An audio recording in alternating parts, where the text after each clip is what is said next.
नमस्कार, मैं हूं आकर्षण उपल और इस समय आप ये सीधी तस्वीरें देख रहे हैं करनाल के बस्ताड़ा टोल टैक्स से। आप देख सकते हैं कि कुछ किसान यहाँ पर सांकेतिक अनशन में बैठे हैं और हज़ारों की संख्या में जो किसान हैं वो यहाँ पर पहुँचे हुए हैं। बड़ी संख्या में जो लंगर की व्यवस्था एक बार फिर से शुरू कर दी गई है। सीधी तस्वीरें करनाल से आप देख रहे हैं और हमारे साथ अब जुड़ने जा रहे हैं जगदीप सिंह औलख, जो कि महासचिव है भारतीय किसान यूनियन हरियाणा के। उनसे एक बार बात कर लेते हैं। औलख साहब, परसों स्थिति कुछ होर सीगी, प्रशासन कह रहे सी ना तो लंगर लगन देवांगे ना किसानों को बैठन देवांगे। आज किसान बैठे हुए ने, लंगर भी शुरू हो गया, फोर्स भी हटा ली है। देखो, प्रशासन तो सिर्फ कह रहा था, बात समझने की ये है वो कहवा कौन रहा था। ये सारी शरारत नाटक मुख्यमंत्री चंडीगढ़ से करवा रहा था। उसने पैरामिलिट्री फोर्स भी बुलाई। उसको ये था करनाल जिला है मेरा लोकल, मैं यहाँ से एमएलए हूँ, यहाँ से आंदोलन को ख़त्म कर दूँ, कुचल दूँ।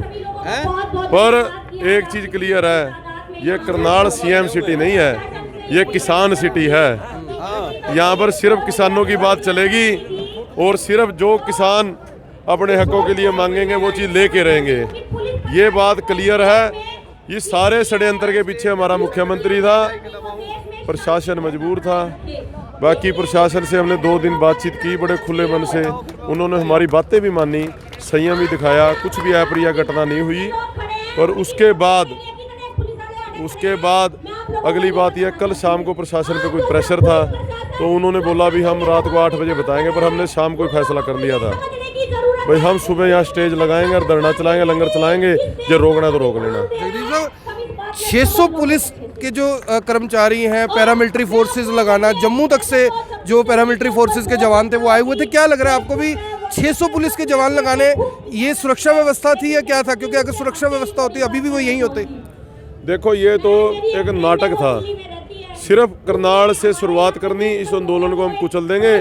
पर मुख्यमंत्री को कहूँगा, जब 6 महीने में नहीं तेरे से आंदोलन कुचला गया ना, कोई दुनिया की ताकत नहीं है इस आंदोलन को कुचल दे। आपको बेइज्जती कराने की आदत पड़ चुकी है। पहले पाडा में कराई, अब कैमला में करवाई, और अब ये गरोंडा टोल टैक्स पे भी हमारे से जो धक्काशाही की, ये बैठे हजारों की संख्या में किसान।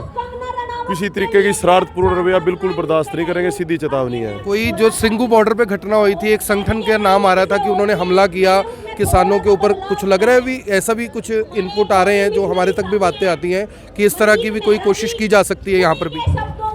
देखो, बीजेपी आरएसएस अपने गुंडा तंत्र को इस आंदोलन में उतार के आंदोलन तो खराब करना चाहती है। पर एक सच्चाई है, ना तो ये आंदोलन टूट सकता ना कमज़ोर हो सकता। पहले से 4 गुना ज़्यादा मजबूत हो गया आंदोलन। पूरा यूपी खड़ा हो चुका है, हरियाणा पंजाब पूरा खड़ा है। आज गांव में जाके स्थिति चेक करो, कोई गांव ऐसा नहीं है जहां मीटिंगें नहीं हो रही और वहां से लोग दिल्ली के लिए कूच नहीं कर रहे। कल की स्थिति ये थी सिंधु बॉर्डर पे, शाम को नए टेंट लगाने पड़े। लोग पहले से इतनी ज़्यादा संख्या में पहुंच चुके हैं। बड़ा जो मीडिया है, जो राष्ट्रीय मीडिया जिसको हम कहते हैं, नेशनल मीडिया कहते हैं, वो तो ये बता रहा है कि जो किसान है बड़ी संख्या में कम हो रहे हैं वहाँ पर और जल्दी ये आंदोलन खत्म हो सकता है, ऐसा बता रहे हैं मीडिया में।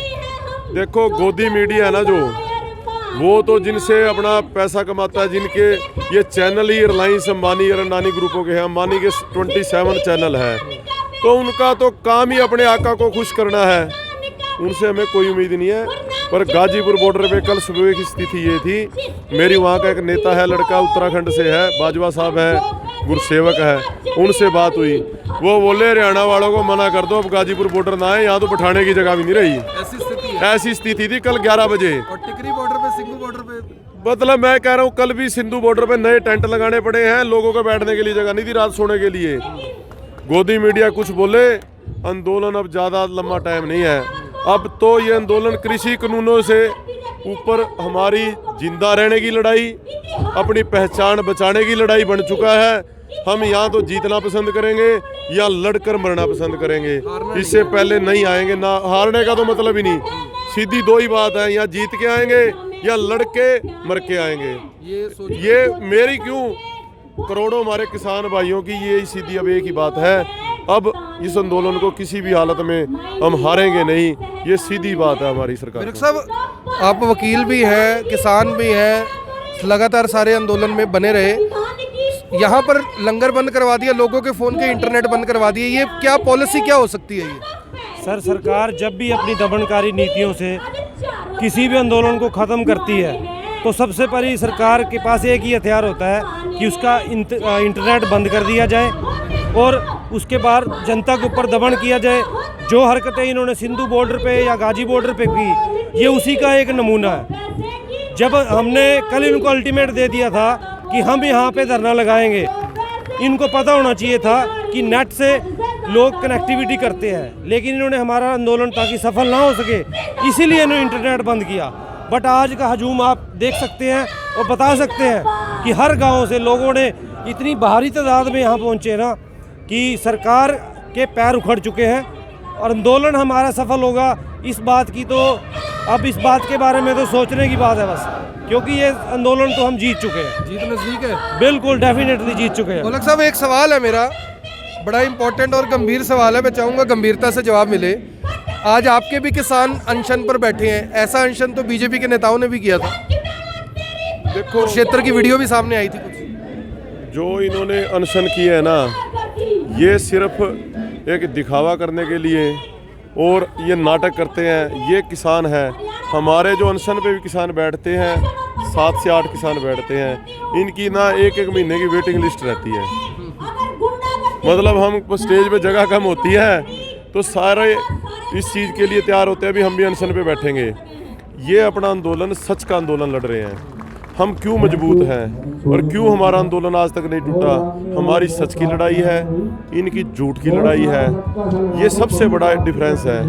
हम अपने पेट के लिए लड़ रहे हैं, ये देश को बर्बाद करने के लिए, गुलाम बनाने के लिए अपना काम कर रहे हैं। हमारा सिर्फ देश को बचाने का मकसद है, अपनी किसानी को बचाने का, अपनी संस्कृति को बचाने का आंदोलन है। ये हमें गुलाम बनाना चाहते हैं। हमारा आंदोलन बिल्कुल सच का है, ये झूठ पे खड़े हुए हैं। ये झूठ पे है। एक और हमारे साथ किसान भाई हैं, काफ़ी देर से मैं इन्हें देख रहा हूँ। सर, की कुछ कहना चाहोगे? जिस तरह इंटरनेट बंद किया गया, इंटरनेट नाल कोई ये तो है नहीं भी लोग सिर्फ ਤੁਹਾਡੀ ਖਬਰਾਂ ਹੀ ਦੇਖਦੇ ਨੇ। ਜਿਹੜੇ ਜ਼ੋਮੈਟੋ ਸਵੀਗੀ ਵਾਲੇ ਨੇ ਉਹਨਾਂ ਦੇ ਆਰਡਰ ਬੰਦ ਹੋ ਗਏ ਨੇ, ਪੁਲਿਸ ਦੇ ਚਲਾਨ ਬੰਦ ਹੋ ਗਏ ਨੇ, ਛੋਟੇ ਮੋਟੇ ਜਿਹੜੇ ਵਪਾਰੀ ਨੇ ਜਿਨ੍ਹਾਂ ਦੀ ਆਨਲਾਈਨ ਪੇਮੈਂਟ ਆਉਂਦੀ ਹੈ ਉਹ ਬੰਦ ਹੋ ਗਏ ਨੇ, ਬੈਂਕਾਂ ਦੇ ਮੈਸੇਜ ਆਣੇ ਬੰਦ ਹੋ ਗਏ ਨੇ। ਕੀ ਕੁਝ ਕਹਿਣਾ ਚਾਹੋਗੇ? ਮੈਸੇਜ ਵੀ ਬੰਦ ਹੈ, ਇੰਟਰਨੈਟ ਵੀ ਬੰਦ ਹੈ। ਸਰ ਇਵੇਂ ਆ, ਇਹ ਜਿਹੜੀ ਤਾਨਾਸ਼ਾਹ ਸਰਕਾਰ ਏ ਆਪਣੇ ਸਭ ਤੋਂ ਪਹਿਲਾਂ ਲੋਕਾਂ ਨੂੰ ਆਪਸ ਵਿੱਚ ਤੋੜਨ ਵਾਸਤੇ ਇਹੋ ਜਿਹੇ ਕੁਝੀਆਂ ਹਰਕਤਾਂ ਕਰਦੀ ਵੀ ਆਪਸ ਵਿੱਚ ਕਿਸੇ ਪ੍ਰਕਾਰ ਦਾ ਕੋਈ ਭਾਈਚਾਰਕ ਕੋਈ ਸਾਂਝ ਨਾ ਕਰ ਸਕੇ, ਕੋਈ ਆਪਣੀ ਕਮਿਊਨੀਕੇਸ਼ਨ ਨਾ ਰਵੇ, ਕੋਈ ਮੈਸੇਜ ਦੇਣਾ ਹੋਵੇ ਕਿਸੇ ਨੂੰ ਕਿਸੇ ਤੱਕ ਮੈਸੇਜ ਨਾ ਪਹੁੰਚੇ ਵੀ ਜੋ ਜਿੱਥੇ ਹੈ ਉੱਥੇ ਫਸਿਆ ਰਹੇ, ਅਸੀਂ ਆਪਣੇ ਕਾਲੇ ਮਨਸੂਬਿਆਂ ਦੇ ਵਿੱਚ ਕਾਮਯਾਬ ਹੋ ਜਾਈਏ। डिजिटल इंडिया की गल करदे हैं। ਬਾਕੀ ਵੈਸੇ ਆਪਾਂ ਕਹਿੰਦੇ ਵੀ ਡਿਜੀਟਲ ਇੰਡੀਆ ਹੈ। ਇਹ ਡਿਜੀਟਲ ਇੰਡੀਆ ਇਹ ਆ ਵੀ ਜਦੋਂ ਮਰਜ਼ੀ ਉਹਦਾ ਗਲ ਘੁੱਟ ਦਿਓ, ਜਦੋਂ ਮਰਜ਼ੀ ਚਲਾ ਲਓ, ਜਦੋਂ ਤੁਹਾਡੀ ਮਰਜ਼ੀ ਹੋਏਗੀ, ਤੁਹਾਡੀ ਫੇਵਰ ਹੋਏਗੀ ਤੇ ਤੁਸੀਂ ਔਨ ਰੱਖੋਗੇ, ਜੇ ਤੁਹਾਡਾ ਤਾਂ ਐਂਟੀ ਜਾਏਗਾ ਤਾਂ ਤੁਸੀਂ ਉਹਨੂੰ ਲਪੇਟ ਕੇ ਜੇਬ ਵਿੱਚ ਪਾ ਲੋਗੇ। ये बहुत बड़ी बात है कि डिजिटल इंडिया की बात प्रधानमंत्री नरेंद्र मोदी ने शुरू की थी, उसके बाद डिजिटलाइजेशन होना शुरू हुआ। औलख साहब, डिजिटल इंडिया की बातें हो रही थी, सिर्फ किसानों का जो वीडियोस हैं वो वायरल ना हो सके, किसानों की जो आंदोलन है, क्या स्थिति चल रही है, वो लोगों को ना पता लग सके, सिर्फ इसलिए इंटरनेट बंद किया गया। लेकिन इससे बच्चों की पढ़ाई, स्विगी जोमेटो के जो डिलीवरी बॉय हैं वो पुलिस के चलान नहीं कट रहे, छोटे मोटे व्यापारी हैं उनका व्यापार बंद हो गया, बैंकों के OTP मैसेज तक नहीं आ रहे। क्या लग रहा है आपको कि सिर्फ अपनी दिखाने के लिए कि मैं ये कर सकता हूँ, इससे पूरी दुनिया बेशक परेशान हो? असल में जो 28 की रात थी, जिस दिन 28 शाम को डकैत साहब पे इन्होंने जो धक्काशाही की, उसके बाद जिस तरीके से लोग रात को नहीं सोए और इंटरनेट की मदद से लोग रात को ही गाजीपुर बॉर्डर के लिए चल पड़े, उस टाइम एक बहुत बड़ी घटना हुई। ट्विटर पे पहले नंबर पे ट्रेंड किया मोदी कायर है, इसलिए आपको लग रहा हो गया? जो मोदी कायर ट्विटर हैंडल पे इंडिया में जो वो हुआ ना ट्रेंड, उसकी वजह से, क्योंकि हम जो लोग हैं ज़्यादा जो विदेशी लोग भी ट्विटर देखते हैं, इनको ये लगा मोदी को तो इन्होंने कायर बना दिया। अब उस ट्रेंडिंग की वजह से और इस आंदोलन की एकदम जो रात को हुआ जिस दिन डकैत साहब के बाद, उसके बाद इन्होंने इंटरनेट बंद करने का फैसला किया। पर ये इतनी घटिया नीच बेशरम सरकार है। आपको पता है कोरोना टाइम की वजह से सारे बच्चे ऑनलाइन पढ़ते हैं, सारे बच्चों का सारा सिलेबस उस पर आता है, व्हाट्सएप पे आता है। उधर से 1 महीने से कम समय बचा है बच्चों के पेपरों का, और ये बिना बच्चों वाले मुख्यमंत्री और प्रधानमंत्री है। ना इनके बच्चे, ना इनके पोते, ना इनकी पोतियाँ। जो घर में बच्चे होते इनके तो वो इनको बोलते भाई आपने इंटरनेट क्यों बंद करवा दिया, हमारी पढ़ाई खराब होगी। ये लोग बिल्कुल जनता से कटे हुए हैं, ये जनता के प्रति अपनी जवाबदेही नहीं समझते, इसीलिए ये ऐसे उठपटांग फैसले लेते हैं और फिर जनता की नज़रों में भी गिरते हैं। अब ये रात को देखना 11 बजे तक चला देंगे, क्यों? पूरे हरियाणा की जनता इनको जूते मार रही है, इनको शर्म आनी चाहिए। बच्चों का 1 महीने से कम पेपरों का टाइम बचा है और ये इंटरनेट बंद करके आप इस तरीके से आंदोलन को कुचल दोगे। ये जो इतने हजारों लोग आए हैं ना, एक एक फोन एक एक गांव में गया है, मंदिरों में गुरुद्वारों में सारी रात अनाउंसमेंट हुई है, सुबह अनाउंसमेंट हुई है, घरोंडा टोल पे पहुंचो। तुम इंटरनेट बंद कर लो, कुछ बंद कर लो, आंदोलन उससे दुगना तेज होगा। जहाँ चाह वहाँ रहा। बिल्कुल। असल में क्या है, जो इंटरनेट बंद करने की वजह से हमारे किसान साथी और ज्यादा एक दूसरे से जुड़े हैं, चाहे फोन से किसी का मैसेज होता था, फोन पे बात हो जाती है, फोन पे बात करके हर ने अपने गांव में ड्यूटी लगा दी। मेरे एक दोस्त है बरसाड़ा गांव से, हमारी किसान यूनियन का पदाधिकारी है, उसके पास रमाना गांव से फोन आया तरावड़ी से, भाई हमारे गांव में भी गुरुद्वारे में अनाउंसमेंट हुई है, घरोंडा टोल में सुबह क्या होगा। वो बोला पर आज हो, बस जितने बंदे आ सकते हो। तो ये क्या है, पूरे हरियाणा के करनाल के गाँव में कल अनाउंसमेंट हुई है बिना इंटरनेट के। रोज ये स्थिति रहेगी। देखो हमने मोर्चा गाड़ दिया, हमारा मोर्चा शांतिपूर्ण चलेगा, रात को 5 बजे समाप्ति करेंगे। इन्होंने इनकी जो हिम्मत है, हमारी स्टेज को हाथ लगा के दिखाएं, ये स्टेज भी यहाँ रहेगी, कल को फिर इनकी ऐसी तैसी कर देंगे, बिल्कुल भी कहीं भी समझौता नहीं करेंगे। ये इन हमारे टेंटों की तरफ अब आंख उठा के भी देख लें, ये थोड़ा बार हम इनको बार इनकी अब कोई नहीं चलेगी। जब तक ये आंदोलन चलेगा, घरोंडा टोल पे धरना लंगर ऐसे ही चलेगा, इनकी कोई हिम्मत नहीं है, रोक के दिखा दें। आप सभी से अपील, आपने सुन भी लिया क्या कुछ कह रहे हैं, मुझे बताने की जरूरत नहीं है। इस वीडियो को देखे भी, इसे शेयर भी करें। किसान आंदोलन साथ चल रहा है, किसान नेता साथ खड़े, सीधे तौर पर कह दिया है कि स्टेज यहाँ पर काट दी है, लंगर यहाँ पर चल चुका है, अगर हिम्मत है तो अब हाथ लगाकर दिखाएं। यानी कहीं ना कहीं आर पार की लड़ाई के मूड में पहले सरकार थी और अब किसान भी मन बना चुके हैं। इस वीडियो को देखे भी, इसे शेयर भी करें। जय हिंद, जय भारत, धन्यवाद।